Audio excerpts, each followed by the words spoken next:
सो MS access में हम जो है अभी तक क्या सीखे, हमने सीखा टेबल क्रिएट करना, हमने सीखा फॉर्म क्रिएट करना, हमने सीखा क्यूरी क्रिएट करना, हमने क्यूरी के अंदर सिक्वल क्यूरी के क्यूरी सीखे। अब हम बात करेंगे फॉर्म के अंदर वीवी माइक्रो प्रोग्रामिंग। जब हम कुछ फॉर्म डिजाइन करते हैं तो उसमें हम अपनी वीवी प्रोग्रामिंग कैसे करेंगे इसके बारे में हम बात करेंगे। जैसे कि मैंने यहाँ पे एक डिजाइन फॉर्म पे क्लिक किया, मान लीजिए, ठीक है।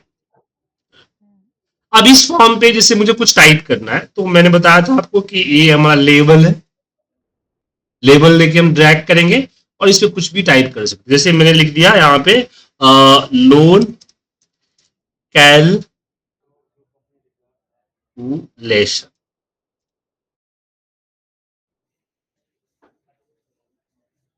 ठीक है।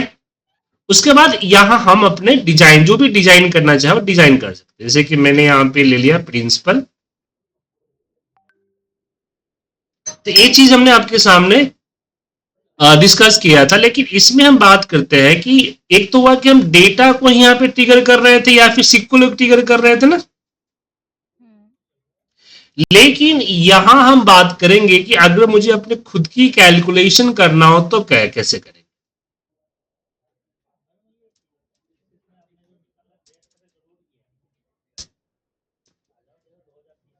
ठीक है, मास्टर कार्ड में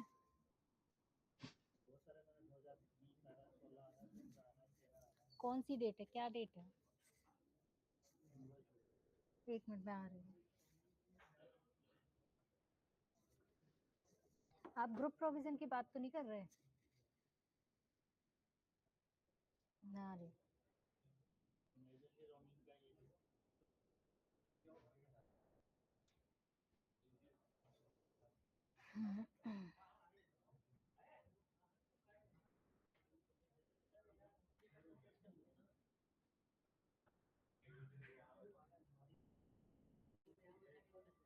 हेलो। हेलो, आवाज आ रही है? हाँ, चलिए, तो ये हमने आपके साथ एक एक यहाँ पे बनाया हुआ।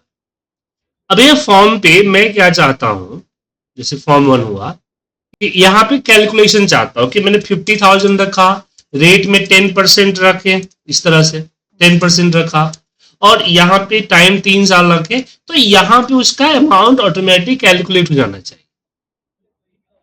अब इसके लिए क्या करें, तो इसके लिए एक तो है कि मैं इनबिल्ट फंक्शन जो है वो यूज करूं, हाँ, जो कि इनबिल्ट फंक्शन था यूज करूं। लेकिन मेरी कैलकुलेशन थोड़ा सा अलग है, तो हम मैथमेटिकल कैलकुलेशन वगैरह यूज करना चाहता हूं। तो ऐसे केस में हम क्या यूज करेंगे, हम यूज करेंगे अपना वीवीए माइक्रो प्रोग्रामिंग, ठीक है। तो वीवीए माइक्रो प्रोग्रामिंग यहां पे आपको डिसाइड करना होगा कहां पे, कब कैलकुलेट हो। तो मैंने बोला जैसे टाइम में एंट्री हो तो कैलकुलेट होना चाहिए, तो आपको यहाँ पे इवेंट चूज करना पड़े। तो फिलहाल जो है हम, मैं एक बटन लेता हूं यहाँ पे, भाई जब कोई बटन पे क्लिक करूं तो कैलकुलेट, ठीक है। यहां से इसको कैंसिल करके यहां पे हम लिखते हैं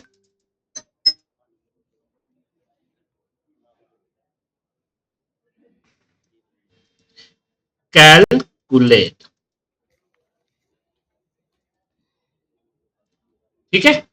अब इस पे क्लिक किया और ये इवेंट में चले गए, यहां पे दिखा ऑन क्लिक। ऑन क्लिक में 3 डॉट पे क्लिक करेंगे तो एक माइक्रो बिल्डर जो कि बने बनाए माइक्रो को असाइन करता है, पहला। दूसरा आता है एक्सप्रेशन बिल्डर, और दूसरा आता है कोड बिल्डर। एक्सप्रेशन बिल्डर तो पता है इनबिल्ट फंक्शन होता है, हाँ जी, और यहां पे हम कोड बिल्डर पे आते हैं, ओके करते हैं, तो ये आपका एक नया खुल के आता है। क्या खुल के आता है? दीदी। वीवी, जहां पे आप देख सकते हैं कि ये आपका लोकेशन जहां पे इवेंट हो रहा है, ये आपका प्राइवेट सर्च और कमांड 9.क्लिक। कमांड 9 क्या है? कमांड, ये जो बटन है इसका नाम है कमांड 9। तो हर एक का नाम होता है, जैसे टेक्स 1, टेक्स 3, टेक्स 5, टेक्स 7। तो आप इसको रख सकते हैं या फिर इस पे क्लिक करके चेंज कर सकते हैं। ऑल पे जाइए, और नेम में मैंने इसको पी कर दिया, तो प्रिंसिपल हो। इसको रेट कर देंगे आर, यहां इसको आर कर देते हैं, तो रेट हो गया। तो कैलकुलेशंस में हमें दिक्कत ना हो इसके लिए हम इसका यूज करते हैं और इसके जगह पे अमाउंट, ठीक है, इस तरह से कर सकते हैं। अब यहां पे हम सबसे पहले एक वेरिएबल डिफाइन करते हैं कि डिम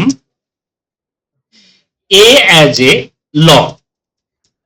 हमने बोला कि हार्ड डिस्क के अंदर जाओ, हार्ड डिस्क के किसी डिम मतलब डायमेंशन में जाओ, ए नाम का एक लोकेशन क्रिएट करो जिसपे लॉन्ग टाइप का डेटा स्टोर, इसको बोलते हैं वेरिएबल। मतलब हम एक टेम्पररी लोकेशन क्रिएट कर रहे हैं जहां पे हम अपनी कैलकुलेशन को होल्ड करें। समझ में आया? जैसे मैथमेटिक्स आप बनाते हैं तो मैथमेटिक्स में आप लिखते हैं ना, एक्स वाई जेड लिखते हैं ना, आप लिखते हैं suppose x equal to 100, x plus 10, तो क्या हो जाता है 110 हो जाता है। तो जो एक्स वाई जेड जो आप इनिशियल मानते हैं, उसी तरह से प्रोग्रामिंग में भी हम लोग इसी तरह का एक्स वाई जेड लेते हैं। इसको वेरिएबल कहते हैं, टेम्पररी डेटा सेविंग लोकेशन, जहां पे हम जो कैलकुलेशन करेंगे, जैसे मान लीजिए मुझे यहाँ पे 100 लोड करना है, तो 100 कहां पे सेव होगा, सेव होने के लिए लोकेशन तो चाहिए ना, तो हमने a इक्वल टू 100 कर दिया, तो 100 जो है a के ऊपर स्टोर हो गया। मुझे जहां भी 100 की जरूरत पड़ेगी वहां हम a को कॉल कर लेंगे, समझे? तो उसी तरह से यहां पे हम लेते हैं dim p as a also long, dim r as a, अब r एज ए हमने डबल लिया। डबल क्यों लिया? क्योंकि डेसिमल्स के लिए नहीं, लॉन्ग नंबर है, लॉन्ग हो गया बड़ा नंबर। इसमें देखिए 4 होते हैं, बाइट होता है छोटा नंबर विदाउट डेसिमल, इंटीजर होता है थोड़ा बड़ा number without decimal, but negative positive दोनों लेता है। लॉन्ग बहुत बड़ा नंबर होता है बट विदाउट डेसिमल, और जो डबल होता है सबसे बड़ा होता है विथ डेसिमल, ठीक है। और यहां पे टिम टी एज हमने इंटीजर ले, क्योंकि टाइम तो साल में है तो कम ही होगा ना, इसलिए। तो टी इक्वल, हालांकि जरूरी नहीं है हम सबको डबल ले सकते हैं, ठीक है ना, सबको डबल ले सकते हैं, बट कैलकुलेशन में थोड़ा सा दिक्कत हो सकता है, इसलिए हमने छोड़ दिया। तो हमने यहां पे लिया कि P क्या है, तो P है हमारा P डॉट वैल्यू, प्रिंसिपल है ना हमारा P डॉट। अब यहां पे P एक्सेप्ट नहीं कर रहा है ना, P डॉट डाल रहा है तो कुछ नहीं आ रहा है, क्योंकि कंफ्यूज हो रहा है ए P और उस P में, तो मुझे पूरा फॉर्म देना पड़ेगा। यहां लिखेंगे form underscore form1 dot, from लिख गया है गलती से। हाँ, FOR form underscore form1 dot. अब इसमें हमने P कर दिया, P डॉट वैल्यू। अब इस पे हम वापस इसको जो है कॉपी कर लेता हूं, बार बार लिखना ना पड़े।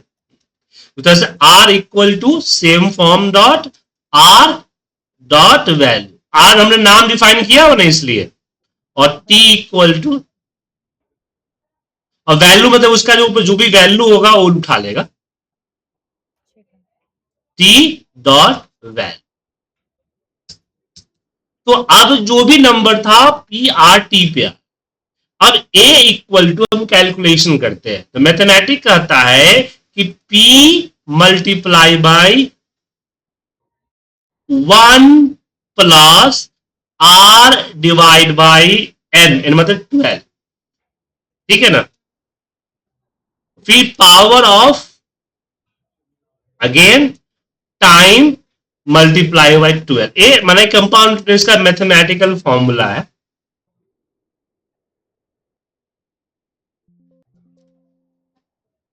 ये ब्रैकेट छूट गया था, ठीक है। अब यहां पे R equal to R divide by 100 कर दे ताकि डेसिमल में हो जाए, क्योंकि वो तो डालेगा वहां पे 10-20 ना।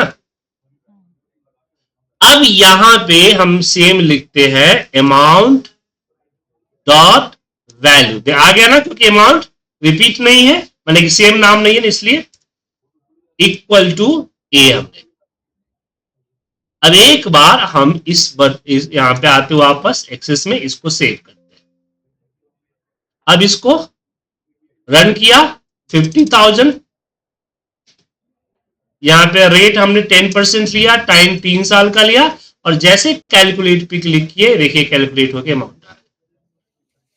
ठीक है, तो मैं जो समझाने की कोशिश कर रहा हूं, बेसिकली एक तरह से मैथमेटिक्स की तरह हम प्रोग्रामिंग को लिखते हैं। ठीक है, तो प्रोग्रामिंग को लिखने के लिए सबसे पहले क्या करना होता है, सबसे पहले हमें इवेंट सिलेक्ट करना होता है कि मेरा प्रोग्राम कब रन हो, हम जो कोड लिखेंगे कोड कब रन हो। तो उसके लिए हम चूज करते हैं किसको, इवेंट। ठीक है, इवेंट को चूज किए, एंड आफ्टर दैट उसके बाद हम कोडिंग करते हैं। कोडिंग करने के बाद अपनी सारी कैलकुलेशन जो करना कर ले, फाइनल रिजल्ट कहां साइन करना है वो आपको यहां डिसाइड करना। ठीक है, और जो भी हम यहां पे एलिमेंट लेते हैं उस एलिमेंट को हम यहां पे इस तरह से असाइन कर सकते हैं। अब यहां जरूरी नहीं है कि मैं ए वेरिएबल लू, वेरिएबल इसलिए ले रहा हूं ताकि कैलकुलेशन आसान हो, वरना क्या होता, ए जहां पे पी था वहां पे मुझे इतना बड़ा लिखना पड़ता, जहां पे आर था वहां पे इतना बड़ा लिखना पड़ता, तो इससे क्या होता कि बहुत ज्यादा कॉम्प्लिकेटेड हो जाता और कैलकुलेशन में आगे जाकर दिक्कत हो सकती थी। इसलिए हमने यहां पे वेरिएबल डिफाइन किया। अब ये तो समझ में आया कि वेरिएबल होता क्या है। प्रोग्रामिंग करते समय अगर मुझे कोई कैलकुलेशन होल्ड करना होता है, कोई वैल्यू होल्ड करनी होती है या किसी और जगह से वैल्यू लेनी होती है, तो हमें एक लोकेशन चाहिए होता है सेव करने के लिए, और वही लोकेशंस कहलाता है डेटा टाइप या वेरिएबल। वेरिएबल कितने तरह के होते हैं, एक बार इसके बारे में आप जिक्र कर लेता हूं, आप इसको याद कर लीजिएगा। ठीक है, सबसे पहला सबसे छोटा होता है dim B as a byte. अब बी के जगह देखिए डिम जरूरी है, डिम जरूरी है, बी के जगह पे आप कुछ भी दे सकते हैं, नाम कुछ भी रख सकते हैं, XYZ ABCD अल्फा न्यूमेरिक कुछ भी दे सकते हैं। ठीक है, और एज तो देना है, और बाइट जो है टाइप होता है, मतलब कि उसकी कास्ट होता है। तो बाइट देने से क्या हुआ कि हम बी के ऊपर 0 से लेके 255 तक की वैल्यू स्टोर कर सकते हैं। मतलब कि मैं यहां पे 5 दे सकता हूं, 50 दे सकता हूं, लेकिन मैं इस पे 300 दूंगा तो एक्सेप्ट नहीं करेगा। अगर मैं यहां पे -300 दिया तो नहीं लेगा, अगर मैं यहां पे डेसिमल में दिया तो नहीं लेगा, क्योंकि बाइट की कैपेसिटी होती है 0 to 255। समझ गए? ठीक है। बाइट के बाद आता है बुलियन, जैसे कि हमने BL इक्वल टू बुलियन कर दिया। तो बुलियन का काम होता है जस्ट ट्रू एंड फॉल्स को रखना। किसको रखना? ट्रू और फॉल्स। वो ट्रू या फॉल्स ही एक्सेप्ट करेगा। ठीक है, उसके बाद उससे बड़ा होता है dim I as a integer. अब इंटीजर जो होता है वो आई के ऊपर आप -32,000 समथिंग से +32,000 समथिंग तक की वैल्यू स्टोर कर सकते हैं। ठीक है, डेसिमल ए भी एक्सेप्ट नहीं करेगा। अगर मान लीजिए मैं डेसिमल इसमें डाला तो डेसिमल को राउंड करके वैल्यू लेगा, डेसिमल को इग्नोर कर। तो आपका सबसे छोटा बाइट होता है और बाइट से बड़ा होता है इंटीजर। बाइट नेगेटिव वैल्यू नहीं लेता है और इंटीजर नेगेटिव वैल्यू को भी स्टोर करता है। फिर एल एज ए आता है लॉन्ग। लॉन्ग क्या होता है? वो एक बड़ी वैल्यू, लॉन्ग वैल्यू उसको बोलते हैं, लॉन्ग वैल्यू लेता है। तो एल के ऊपर हम -12 डिजिट से लेके +12 डिजिट तक डाल सकते हैं, लेकिन नेगेटिव पॉजिटिव डाल सकते हैं। बट एल इक्वल टू अगर हम डेसिमल डालते हैं तो डेसिमल ए भी एक्सेप्ट नहीं करेगा, डेसिमल को राउंड कर देगा। ठीक है, जब हमारे पास नॉन डेसिमल बड़ी नंबर है तो हमेशा लॉन्ग लेंगे। फिर आता है dim D as a double. Double क्या है? सबसे बड़ा नंबर है, नेगेटिव पॉजिटिव और डेसिमल सबको रखता है। तो जहां पे डेसिमल की बात हो, जैसे परसेंटेज हो गया, इस तरह की डेसिमल की बात हो, वहां हमेशा हम डबल वैल्यू लेते हैं। क्या लेते हैं? डबल। उसके बाद यहां पे आता है dim dt as a date, अगर डेट एंड टाइम की बात होगी तो हम डेट लेंगे। जैसे हम डेट को टेक्स्ट में डालेंगे लेकिन वो कन्वर्ट कर लेगा, ठीक है। उसके बाद अगर कोई एबीसीडी टेक्स्ट है तो वो स्ट्रिंग के अंदर, जिसके अंदर आएगा स्ट्रिंग के, स्ट्रिंग के ऊपर इन्वर्टेड कॉमा के अंदर में नंबर टेक्स्ट जो डालना चाहे डाल सकते। ये डेट भी इन्वर्टेड कॉमा में जाएगी? तो डेट स्ट्रिंग है ना, अगर आप हटा दीजिएगा तो फिर कैलकुलेशन हो जाएगा ना। अगर मान लीजिए यहाँ पे हटा दूं तो 1 माइनस जैन हो जाएगा ना, ठीक है ना। लेकिन आपको कुछ समझ में नहीं आ रहा है कि क्या हो सकता है वैल्यू, तो हम लेते हैं variant, dim V as a variant. Variant क्या होता है कि जैसा मैं वैल्यू डालूंगा ना उसके हिसाब से अपने आप को चेंज कर लेगा। कि मैं v इक्वल टू डेसिमल डाला तो डेसिमल बन जाएगा, v इक्वल टू अगर मैंने डेट डाला तो डेट बन जाएगा, ठीक है। इसको हम ऑलराउंडर कहते हैं। जब कंफ्यूजन हो तो इसके लिए इसका इस्तेमाल हम करते हैं। अब यहां पे क्वेश्चन आता है, जब मेरे पास ऑलरेडी वेरिएंट है, ऑलराउंडर है, तो फिर मैं बाकी चीजों पे क्यों इतना माथापच्ची कर रहा हूं। हम वेरिएंट ही लेके चलते हैं। देखिए ये जब हम एक डिफाइन करते हैं कोई भी वेरिएबल, तो हार्ड डिस्क के अंदर में एक स्पेस जो है कैप्चर करता है, ठीक है ना। क्या करता है, एक स्पेस कैप्चर करता है। तो बाइट के लिए 2 बाइट, इसके लिए भी 2 बाइट, 4 बाइट, लॉन्ग के लिए भी आपका आई थिंक 8 बाइट होता है, डबल के लिए भी 8 बाइट होता है, लेकिन सबसे ज्यादा वेरिएंट के लिए 32 बाइट का स्पेस कैप्चर करता है। समझ में आया? तो एक प्रॉब्लम साइज की होती है। तो बोले साइज से क्या फर्क पड़ता है, हमारे पास तो बहुत बड़ा साइज है। तो जब एक मैक्रो जब बनाते समय सब बनाया, चाहे कैलकुलेशन कमांड 9 का जो क्लिक बनाया, उसकी मैक्सिमम साइज होती है 255 केबी, 255 केबी। जी हाँ, कोई भी एक मैक्रो किसी भी तरह का कोई प्रोग्रामिंग करते हैं तो उसकी 255 बाइट का ही 255 केबी की साइज होती है, तो उससे बड़ा होने पे एरर देता है। दूसरा कन्वर्जन के लिए होता है, जैसे कि अगर मान लीजिए कि मैं अगर वेरिएंट ले लूं और उस पर डेसिमल डालूं, लेकिन मुझे डेसिमल नहीं चाहिए था, मुझे राउंड चाहिए था, तो हर जगह मुझे राउंड का फॉर्मूला इस्तेमाल करना पड़े। लेकिन उसको अगर मान लीजिए मैंने अगर इसमें लॉन्ग में डाल दिया तो ऑटोमेटिक, या इंटीजर में डाल दिया तो ऑटोमेटिक उसको कन्वर्ट कर देगा, तो राउंड से बच जाएंगे हम। समझ में आया?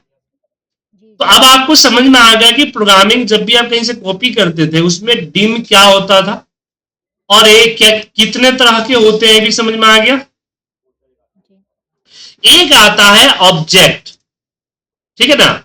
ऑब्जेक्ट क्या होता है, जैसे कोई अदर एप्लीकेशन, जैसे मान लीजिए मुझे आउटलुक से एक्सेस से आउटलुक में मेल करना है या एक्सेल पे डेटा भेजना है, तो जो एक्सेस से बाहर की चीजें होगी वो ऑब्जेक्ट का क्या कहलाएगी, ऑब्जेक्ट का। समझ गए? ये आपका बाइट हो गया नंबर 0 से 255 के लिए, बुलियन हो जाता है ट्रू फॉल्स के लिए, इंटीजर हो जाता है माइनस से plus 32,000 something without decimal, long भी आपका 12 डिजिट तक लेता है विदाउट डेसिमल, डबल सबसे बड़ा है विद डेसिमल, नेगेटिव पॉजिटिव सब लेता है, ठीक है। उसके बाद डेट आपका डेट के लिए होता है, ठीक, और स्ट्रिंग के लिए टेक्स्ट के लिए होता है। वेरिएंट जो कि जैसा डेटा टाइप होगा, जैसा डेटा स्टोर होगा उसके हिसाब से अपने आप को कन्वर्ट कर। और ऑब्जेक्ट का यूज किया जाता है जब कोई अदर एप्लीकेशन का यूज किया जाता है। समझ गए? ऑब्जेक्ट को थोड़ा सा नहीं समझ, मैं आपको आगे एग्जांपल पे समझाऊंगा। अदर एप्लीकेशन मतलब कि एक्सेस से बाहर के किसी एप्लीकेशन के साथ डील करना हो तो ऑब्जेक्ट।